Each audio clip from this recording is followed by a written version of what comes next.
अस्सलामुअलैकुम।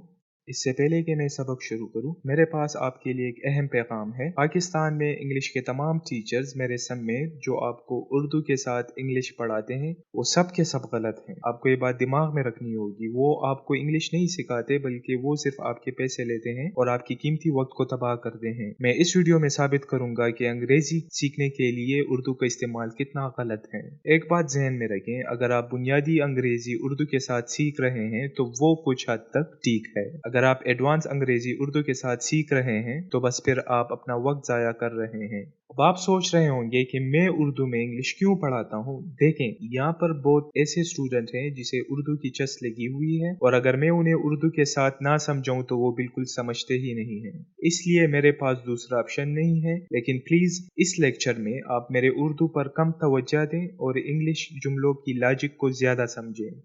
चले अब लेक्चर शुरू करते हैं।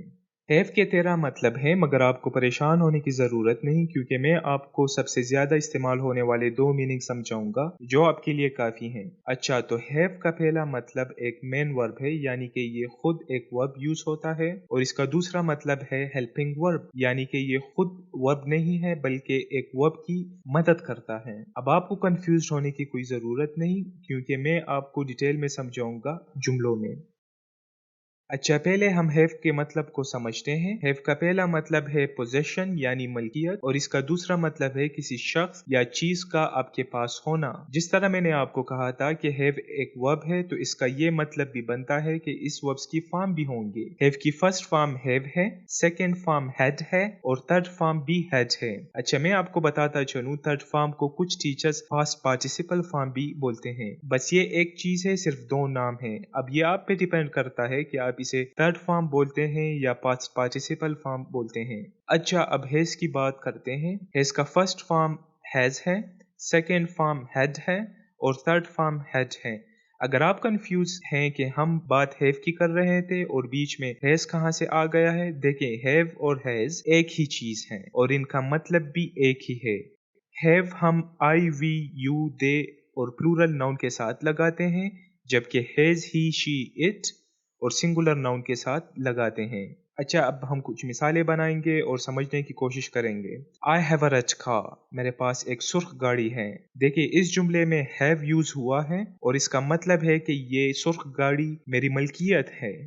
चलिए अब दूसरा जुमला बनाते हैं। She has two kids. देखिए, अंग्रेजी के हिसाब से इसका मतलब ये है कि इसके साथ दो बिल्लियां हैं और वो इनकी मालिक हैं। अब हम उर्दू को गलत साबित करते हैं। उर्दू तर्जुमा इसका इस तरह होगा, इसके पास दो बिल्लियां हैं। हालांकि हम तो इस तरह भी कह सकते हैं कि इसके साथ दो बिल्लियां हैं, या हम तो ये भी कह सकते हैं कि दो बिल्लियां उसके पास हैं। देखिए, मैं आपको एक मिसाल से समझाता हूँ। फर्ज करें मैं पश्तून हूँ और मैं आपको और आपके साथ 5 लोगों को पश्तो में एक स्टोरी सुनाता हूँ। जब आप 5-6 लोग घर जाएंगे तो मेरी पश्तो वाली स्टोरी उर्दू में अपनी अम्मी को सुनाएंगे, तो हर बंदा अपनी स्टाइल में स्टोरी सुनाएगा। इस बात से ये साबित होता है कि जो इंग्लिश सेंटेंस के उर्दू तर्जुमा मैं करता हूँ, जरूरी नहीं कि वैसे के वैसा आप करें। इसी वजह से आपको चाहिए कि आप उर्दू को इंग्लिश के साथ टच ना करें। कोशिश करें आप उर्दू को थोड़ी मिकदार में सीखें और इंग्लिश को ज्यादा मिकदार में। चले अब कुछ और जुमले बनाते हैं। He has a new phone, उसके पास नया फोन है। अब ये बंदा नए फोन का मालिक है और ये फोन इसके पास है। We have a big house, हमारा एक बड़ा घर है। अब इससे ये साबित होता है कि हमारा एक बड़ा घर है और हमारे पास है और हम उसके मालिक हैं। Do you have any siblings, क्या आपके कोई बहन भाई हैं? अब इस जुमले में तो आप ये नहीं कह सकते कि आप अपने बहन भाई के मालिक हैं। अलबत्ता आप ये कह सकते हैं कि आपके पास बहन भाई हैं या नहीं। It has wheels, इसमें पहिए हैं। देखें, अगर आप इट पर गौर करें, इट के बाद हैज फार्मूले के हिसाब से यूज हुआ है। चले अब पास्ट टेंस में कुछ जुमले बनाते हैं और आप गौर करें, हैव की सेकेंड फॉर्म यूज हो रही होगी। आई हैड अ कार, मेरे पास एक गाड़ी थी। माजी में मेरे पास एक गाड़ी थी जो मेरी मलकियत थी। अब वो गाड़ी मेरे पास नहीं है प्रेजेंट में, तो वो मेरी मलकियत नहीं है। She had a bag, उसके पास एक बस्ता था। माजी में उसके पास एक बस्ता था और वो बस्ता उसकी मलकियत थी। अब वो बस्ता नहीं है प्रेजेंट में। They had keys, उनके पास चाबियां थी। माजी में उनके पास चाबियां थी और वो इनके मालिक थे। अब प्रेजेंट में चाबियां नहीं है तो वो मालिक भी नहीं है। You had a phone, आपके पास फोन था। माजी में आपके पास एक फोन था जिसके मालिक आप थे। अब प्रेजेंट में आप मालिक नहीं है क्योंकि फोन ही प्रेजेंट में नहीं है। अब मैं आपको एक टेक्निकल बात समझाऊंगा। हमें कैसे पता लगेगा कि हैव वर्ब की तरह इस्तेमाल हो रहा है। अगर आप गौर करें, हैव के बाद नाउन आ रहा है। हैव के बाद कोई वर्ब नहीं है बल्कि नाउन आ रहा है। चलिए पास्ट टेंस को भी देखते हैं। पास्ट टेंस में भी हैड के बाद नाउन आ रहा है। ये एक पहचान है और मैं चाहता हूं कि आप इसको अपने दिमाग में सेव कर लें। अब चलें हैव की दूसरी मिसाल और इस्तेमाल को देखते हैं। हैव का दूसरा मतलब एक हेल्पिंग वर्ब है और आप इसको एग्जाम्पल्स के जरिए समझेंगे। एग्जाम्पल शुरू होने से पहले आप इसे देख लें क्योंकि हैव और हैज पुराने तरीके से सब्जेक्ट के साथ लगेंगे। इस फार्मूला को आप अपने दिमाग में रख लें। चले अब कुछ मिसालें बनाते हैं। She has eaten breakfast, वो नाश्ता कर चुकी है। इस जुमले में हैज एक हेल्पिंग वर्ब है और ईटन जो मेन वर्ब है उसकी सिर्फ मदद कर रहा है। अगर आप हैज को हटा लें तो फिर सारा जुमला ग्रामर के हिसाब से गलत हो जाएगा। They have visited Paris, वो पेरिस का दौरा कर चुके हैं। इस जुमले में हैव एक हेल्पिंग वर्ब है और विजिटेड मेन वर्ब है। हैव उसकी सिर्फ मदद कर रहा है। अगर आप हैव को हटा लें तो सारा जुमला ग्रामर के हिसाब से गलत हो जाएगा। I have read that book, मैंने वो किताब पढ़ी है। इस जुमले में read मेन वर्ब है और have एक हेल्पिंग वर्ब है और जुमले में मदद कर रहा है। हैव की अपनी कोई उर्दू मीनिंग नहीं है कि मैं अभी वो आपको समझाऊं। हैव बस एक हेल्पिंग वर्ब है और अगर मैं इसे जुमले से हटाऊं तो सारा जुमला गलत हो जाएगा। We have watched the movie, हमने फिल्म देखी है। इस जुमले में watched जो है वो मेन वर्ब है और have एक हेल्पिंग वर्ब है और जुमले में मेन वर्ब की सिर्फ मदद कर रहा है। have की अपनी कोई मीनिंग नहीं है कि मैं वो आपको भी समझाऊं।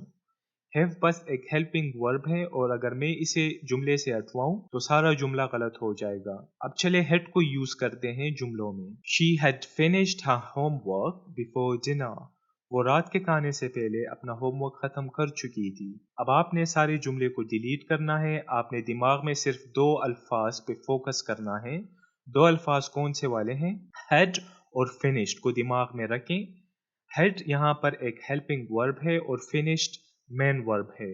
हेड सिर्फ मदद कर रहा है फिनिश्ड वर्ब की। अगर मैं हेड को इस जुमले से निकाल दूं तो जुमला ग्रामर के हिसाब से गलत हो जाएगा। They had already left when I arrived, जब मैं पहुंचा तो वो जा चुके थे। इस जुमले में हैड हमेशा की तरह एक हेल्पिंग वर्ब है और मदद कर रहा है एक मेन वर्ब की जो लेफ्ट है। अब मैं आपको एक टेक्निकल बात या सीक्रेट बताऊंगा जो आपने दिमाग में रखना होगा। देखें आपको कैसे पता लगेगा कि have has had verb use हो रहा है यानी मलकियत वाला है या एक हेल्पिंग वर्ब है। हेल्पिंग वर्ब को आपको ऐसे पता लगेगा, हैज हैव और हैड के बाद हमेशा एक वर्ब होगा। अब मैं आपसे एक टेस्ट लूंगा और आपने अपने जवाबात कमेंट सेक्शन में देने होंगे। वीडियो को स्टॉप कर दें और टेस्ट पर गौर करें। अगर आपको इस लेसन में कुछ समझ नहीं आया या कोई प्रॉब्लम है तो आप मुझे कमेंट सेक्शन में पूछ सकते हैं। अगर आपको ये वीडियो अच्छी लगी है तो आप मेरे इस गरीब चैनल को सब्सक्राइब कर दें और वीडियो को लाइक कर दें। अगर आपको ऑनलाइन ट्यूशन चाहिए या आपको ऑनलाइन पेड क्लासेस चाहिए for any kind of exam such as IELTS, PTE and so on, आप मुझे मैसेज कर सकते हैं इंस्टाग्राम पर। ये जो इंस्टाग्राम का यूजर नेम है ये आपको सामने नजर आ रहा है। आप इस यूजर नेम को इंस्टाग्राम पर सर्च करें, मेरा अकाउंट आपको नजर आ जाएगा और आप मुझे वहां पर मैसेज करें, मैं आपको जरूर जवाब दूंगा।